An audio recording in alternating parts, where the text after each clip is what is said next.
Welcome, ladies and gents. Chris Andre here. You can find me at BetBoxing on Twitter for boxing-related tweets, or you can subscribe to the channel and click on that notifications button and get notifications whenever a new video is uploaded. Before I go into the boxing, obviously we've all been put under house arrest again, under ludicrous circumstances. I'm going to put a video in the description box of this video below. It's from a biochemical engineer, a scientist. It's 37 minutes long. I implore you to check out this video because, you know, what we're being exposed to at the moment and being put through at the moment is an absolute joke. The narrative you're hearing on the news is a joke. So please check out this video. Now let's talk boxing. This is not a video I tend to do. A follower of the channel who's supported the channel for a long time. He's always retweeting videos and stuff. His name's Lewis. You can find him at Twitter at Lewis381655511. Lewis, man, that's a very long tag. I hope that's not a telephone number. You've got like a foreign mobile or something. But that's his tag. He wished me a Merry Christmas in the inbox on Twitter. And he said, I've got a video request if you're interested. And it's a fantasy matchup between Mike Tyson and Foreman, both in their primes, plus a breakdown. I know it's not the type of videos you normally make, so it's all good if you choose not to, pal.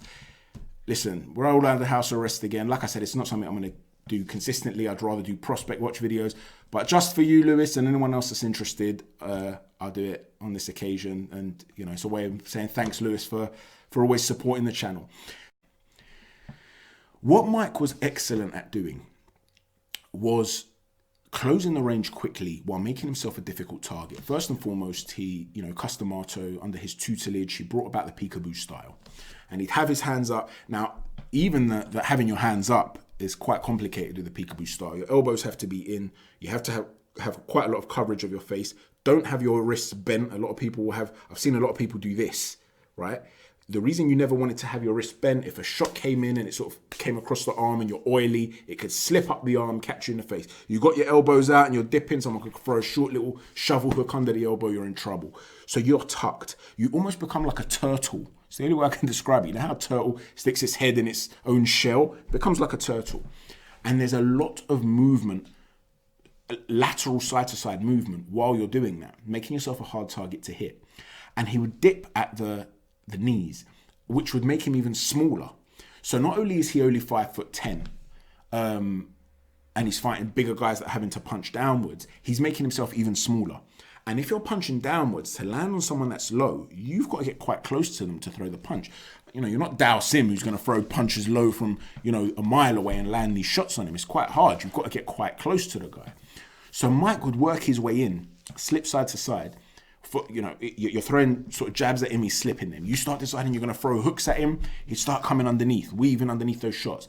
But one thing Mike was incredible at doing, people don't give him credit for, his defensive movements were actually offensive, not just in mindset. He's not just trying to slip to land a shot, but in position.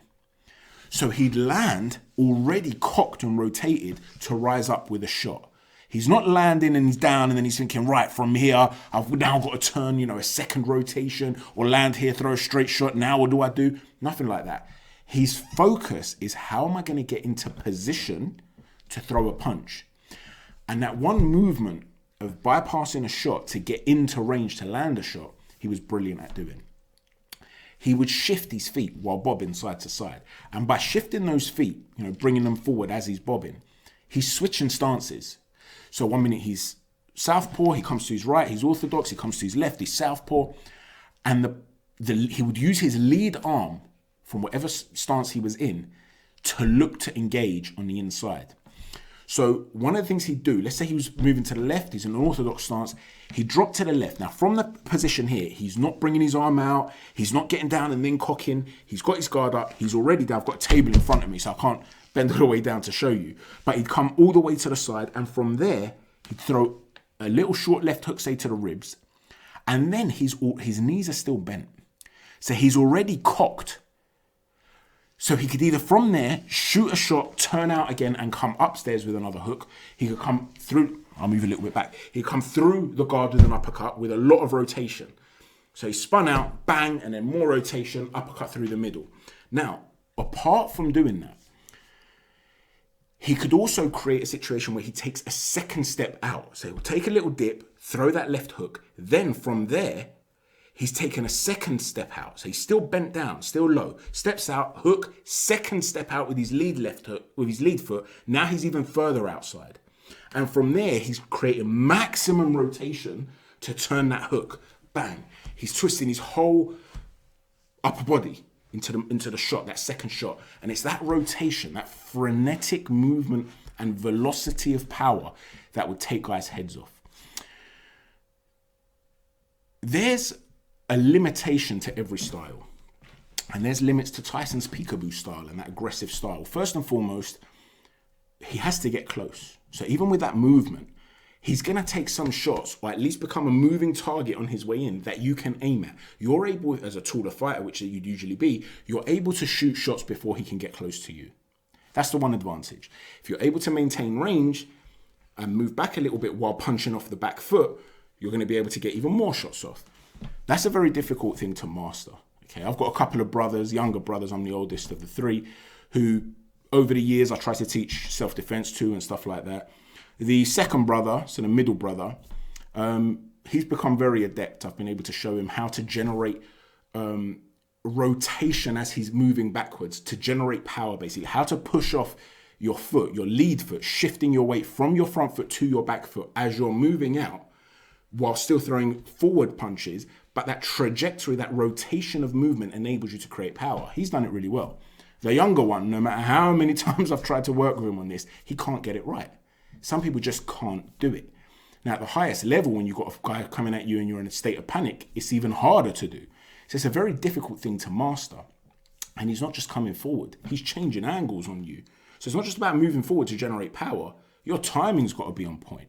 You commit with a big, powerful shot and you miss. He's on the side of you. So you're in trouble. But you're still getting shots off before he can come close to you. If he tries to make that move, that step, not just a side-to-side movement while he's shifting his feet, but he tries to sit to set up that shot and he's too far out as you're moving back, he's going to fall short with his rising hook. And if he does, he's a sitting duck. So that's one problem there. The timing has to be on point, both of the punch and the moment of his decision-making to make his final attacking entry, okay, before he exchanges. The second issue that he's got from that style is that it's as you're shifting your feet, forward and back, you do get into positions where there's momentary moments where you're squaring up. And if you're squaring up and you're caught when you're square, you're off balance and you're eating a flush shot as you're moving forward, it magnifies the power of the shot. That's the other potential downside of this style. The third potential problem is that you're looking for space to launch yourself to generate that power. Now, Mike found ways around this because he was brilliant at shifting his weight and changing the stance even when he didn't have much room to operate in. So what he's wanting to do is generate rotation, as I explained before. His legs are down, so he's not just rotating, but he's launching himself from the floor. He's taking that power from the floor, almost like a coil or spring, okay? The harder you push it down, the higher it springs up. He's pushing down on those legs and launching himself. He wants that space to launch into you. Think of like a shot putter. I've used this example before for long-time subscribers. A shot putter in the Olympics has the shot put by his chin. He's rotating and pushing off the ground and then launching the shot put. He's not throwing it from here and an arm throw. He's launching everything from the floor up. Well, that means you want to move forward. But what Tyson would often do, even if you had his back up on the ropes, even if he didn't have much room and you're leaning on him, that space, that launch, doesn't necessarily have to be a forward launch. He was brilliant at creating space to launch himself up. So he's created that space instead of with forward momentum, he's found the space above. So he'll launch himself up like a rocket. And from there, he'll throw that uppercut. From there, he'd twist out and generate that rotation and come up through the middle. But he still needed that space.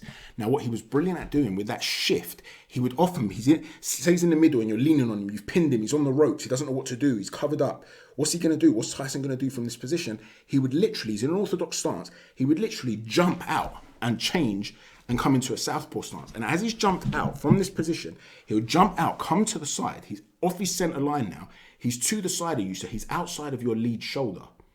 And by being on the outside of your lead shoulder, he's then got space to throw hooks, shots down the middle, uppercuts, whatever he wants to do.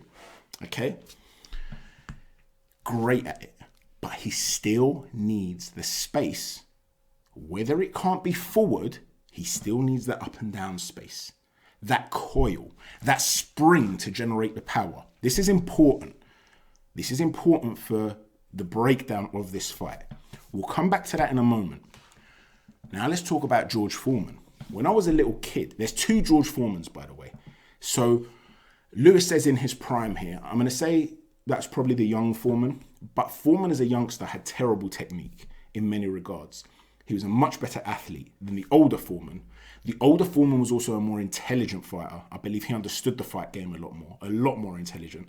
The young Foreman, especially against Ali, I thought was dumb. I thought the young Foreman lost that fight against Ali, to be honest with you.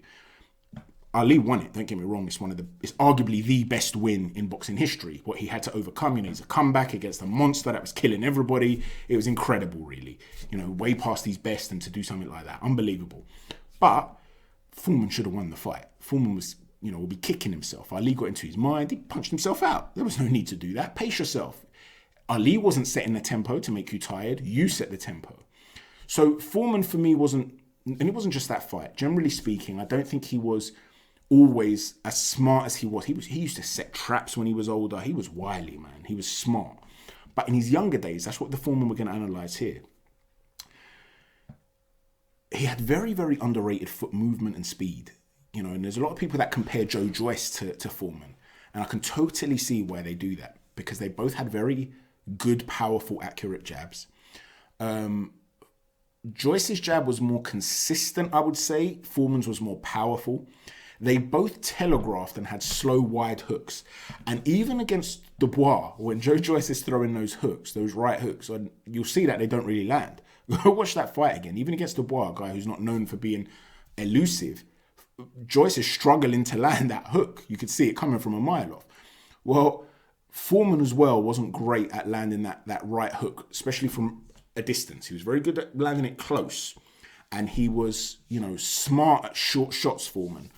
But technically, his arm would come all the way back. He was a brute. He threw hooks like a caveman. Okay, it wasn't technically correct.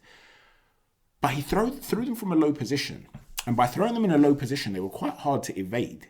Because if they're to the head, you can evade them.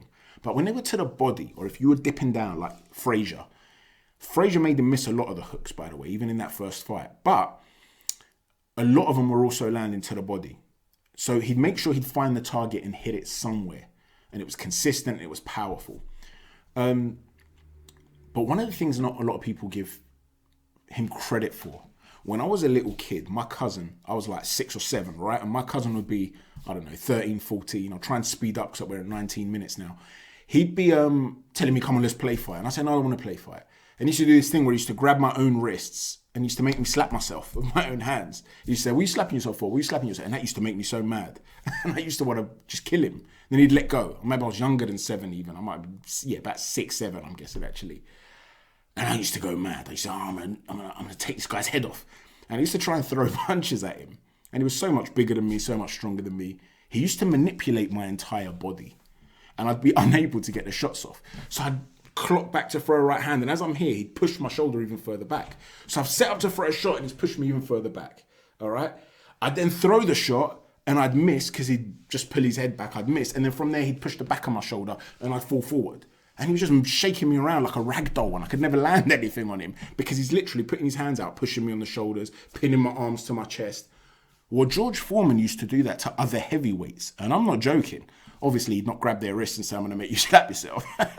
But he used to push them and keep them off balance using his arms. Now, there's also a negative to this as well, and a positive, but because he was so agile on his feet, something that people don't give him credit for, especially with that first move. He wasn't an Ali or a Tyson Fury to get on the back foot and dance around the ring. But that first evasive maneuver, he was agile. He was light on his feet. And what would happen was, if you're trying to get your shots off, rather than him wait for you to get your shots off and then slip a shot or come under a shot or catch a shot and counter, he's stopping you from shooting your shots in the first place. So you'd often see Frazier, for instance, would come low, ready to throw a hook, and he'd just push him on the shoulders. Put his hands down on his shoulders, push him. For those of you that have played football, you might have seen, let's say you're playing up front, for instance. You might be ready to jump up for a header. and a defender behind you puts his hands on your shoulder and just jumps up in the air. And he's not making it obvious to the ref. It's just a slight touch and you can't get off the floor.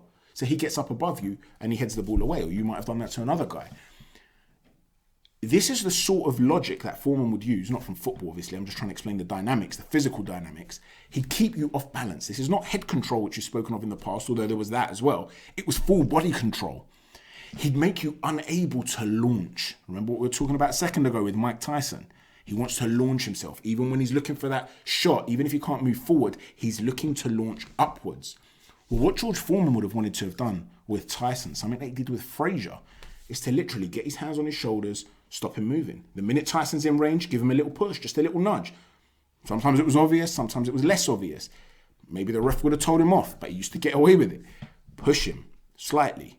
And from that push, when his hands are close to you, he then throws shots. He might have a little push, and from a short space, throw a short shot.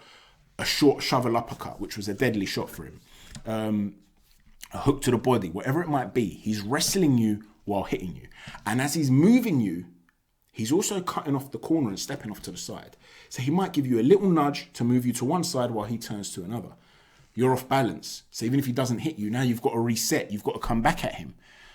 Joe Frazier style, Mike Tyson style is very explosive. It requires high energy output. He's dipped constantly, Tyson. His legs are low. He's deep in that crouch. He's constantly looking to explode. You can't do that for 12 rounds consistently as explosive in the same explosive fashion as you do in round 1, 2, and 3. However, we spoke about the limitations to Tyson's approach. Let's talk about the limitations to Foreman's. By having your hands out there constantly, your hands aren't by your head.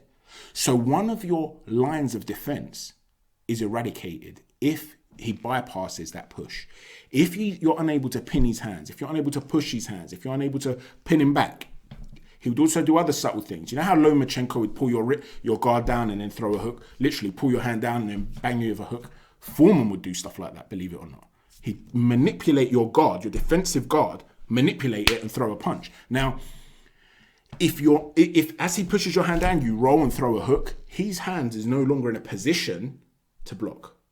So because it requires a certain amount of leverage to push you, he's also not doing what Joe Joyce did against Dubois, where he'd lean away. Every time Dubois would try, or Roger Gutierrez did the other day that I was talking about in the last video, in the Ryan Garcia video with Campbell, he wouldn't be in a position where he's able to lean back. Every time you throw a shot, just turn off, cover the chin, step away, step back, take anything off the shot that's coming. No, he's more square on. He's in a position where, potentially he's got that problem where you bypass that first line of defense. Well, now you're aiming to his face. But like I said, he was agile. So what he would do is, even with that little push, he'd just step back, or he'd try and bring his hand back. And sometimes he would just bring his hand back quickly and semi-catch a shot, partially catch it. If he was unable to do that consistently, and Tyson was able to land early because he was too fast, too explosive, Foreman could have come into a whole host of problems. But if he was able to be turning Mike, stopping Mike from launching his attacks, he could have started to tire Mike out. And he had the sort of punching power that could rattle anybody. If he starts landing those shovel uppercuts and the shovel hooks and uppercuts on Mike Tyson, he's targeting the body. All of a sudden, how is Mike Tyson looking to get on the outside with that deep step in? Is he going to be as sharp? Now, one of the things about Foreman, like we said, he'll telegraph his punches, his hooks, but they came from quite a wide trajectory. So it's quite hard even to step on the outside of that shoulder, that backhand shoulder, or even the lead shoulder, ready to throw your hooks. Because even if you do, he's there potentially to come quite wide and catch you with a shot. Now, Tyson was more explosive, but is that 1-2 shot, that hook to the body, uppercut through the middle, or hook to the body, hook to the head, going to be faster than one hook from Foreman? And if it is and they land together, say, who's going to be taking shots more flush and able to handle them? I don't know. That's speculation, right? Personally, I believe Tyson would have to get the job done in the first 6 rounds. If he doesn't, I think he gets worn down, broken down, and stopped late on. Or beaten up quite drastically late on. I think he would have slowed down. Now, one thing about Mike Tyson, I know Hatman's done a video on this a few years ago now, and I know he picked Tyson to beat Foreman. I'm going to disagree with Hatman here. I'm going to say that personally, if I had to pick one of the 2 outcomes, I'd ride with Foreman late. However, one thing Hatman definitely knows Tyson. Hatman, everyone knows that Hatman, I love that guy's knowledge of boxing. I love his channel. Brilliant. And one thing, he's a specialist. I mean, he's a specialist on a few things, gloves and stuff like that. But he was also very clued up on Tyson. He's done some brilliant videos on Tyson's career. People need to check him out. And one of the things he's made recently, a video he's made recently, which is brilliant, is one where he analyzes the psychology of Mike Tyson. So I'm going to use Hatman's own video to make a case against Hatman's prediction here and say that in this sort of scenario, because Tyson had an issue with psychology, when he was on top, he was very much on top. Whereas Foreman, and when he wasn't on top, he could crumble. He could look for a way out. Whereas with Foreman, even against Michael Moorer, even against Evander Holyfield, this is the second part of his career, sure. But even then, this shows the psychology of the man. When he was getting beaten to a pulp, he was standing in, he was looking dangerous. He hurt Holyfield many times. This is Holyfield, a prime Holyfield, where people were talking about, one of the best heavyweights of all time. This is an old man Foreman, and he's battering him at points. Yes, Holyfield outworked him, won the fight, but that was a wily old man. Now, I know I'm not trying to attach the latter part of his career's attributes to the early part of his career because he was a different fighter. I'm just trying to explain that mentally, he hung in there against Holyfield. Mentally, he hung in there against Moorer till he got the knockout and made history. Mentally, there's a gap between these two fighters. One is a bully, the other was a bully too, but more mentally strong. And the thing with Holyfield is, he had this thing where he fought 5 guys in a night, or 6 guys, was it? He fought a bunch of fighters in one night just to prove himself because he couldn't handle the fact that he lost to Ali. This was a guy that, in other words, they both had certain transferable things about them where they both wanted to be terrors and mean and stuff like that and wanted the world to fear them. But the difference is, Holyfield, I felt, mentally was more likely in a war to bite down on that gum shield and say, I'm going to get you. Eventually, I'm going to get you. Whereas if things aren't going Mike Tyson's way, I'm not so sure how he would handle it against Foreman late on. Teddy Atlas once made the point that whenever Mike Tyson was up against it, whenever he faced a live guy who was putting it on him, he always crumbled psychologically. So my bet would have been on George Foreman late on, although I can totally see a method in which Mike Tyson wins this fight early. Let me know what you think, guys. Lewis, I hope you enjoyed the video, my friend, and I hope everyone else did too. Take care, everybody. Chat to you soon, and God bless.